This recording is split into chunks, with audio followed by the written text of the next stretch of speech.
Here we are again. And here I am, back at my dorm, moved in today. Unloaded most of my belongings, showered, fresh, ready to go. That is, if there was anywhere to go. Not even the school market is open on weekends. Also, classes start tomorrow. To be perfectly honest, I don't remember what classes I signed up for. I'll have to take a little peek when I'm done with this. Hopes are that I can take some of them asynchronously, because from the last memory of my class schedule nearly a month ago, I didn't do the best job at making sure the times all lined up. And you know what? I better be let in from the waitlist. Second year of college halfway gone, and I still can't get into one of the basic required courses. It's absolutely fantastic that the school just loves to tell me what I must take to graduate and then prevent me from getting into them. I don't appreciate being so low on the enrollment priority ladder, but that's what being a literature and writing major will get you. Now, Procreate Speedpaints are kinda boring. But I mean, how can I not upload this one, right? I've been grueling, trudging through the confused abyss that is Clip Studio Paint. Let me relive some of the good moments. Those skulls, even with the help of good old Mr. Symmetry, were so tiring to paint.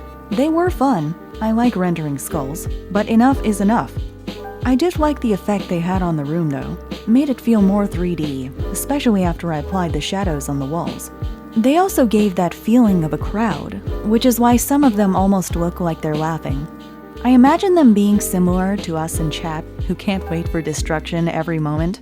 In the end, tragedy is content. I like to keep that dynamic Techno has with his audience. And he definitely has the most banger lines, come on. This was made a few weeks ago. It was my first Techno fan art.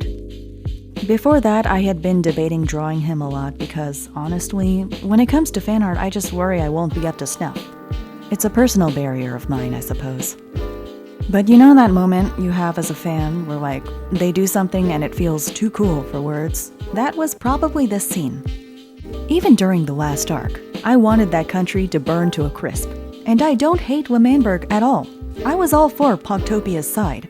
But it would be pretty cool to see, right? Chekhov's gun, you can't not blow it up. Anyways, I had been waiting for Techno to use those withers the very moment he flashed the skulls on his stream, when he only had 2. Now, Mans has an entire bunker full of basically the best weapon of mass destruction you could ask for. That server better go up in flames, you hear me?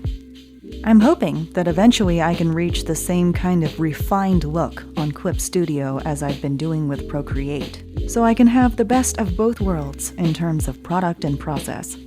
Though a lot of it feels like artistic experience in general. With this painting, I realized that while I may not be conscious of it, some part of me may actually know what I'm doing when I paint.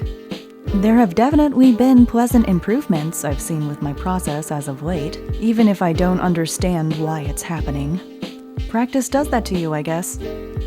I find it weird to say, but the hands were my favorite part in this whole thing for more than one reason. Firstly, I really enjoy blackening the tips of the fingers. In this case, it was to look somewhat similar to hooves, but it's usually just because it reminds me of decay. I also made a horrific realization that, although unintentional, it may have been inspired by the pale man from Pan's Labyrinth. The image just popped into my head while I was in the car today, and I haven't gotten it out ever since. Anyways, we're reaching the end, so I'll see you around. Also, you're already here. You've already watched through. You should subscribe. I mean, come on.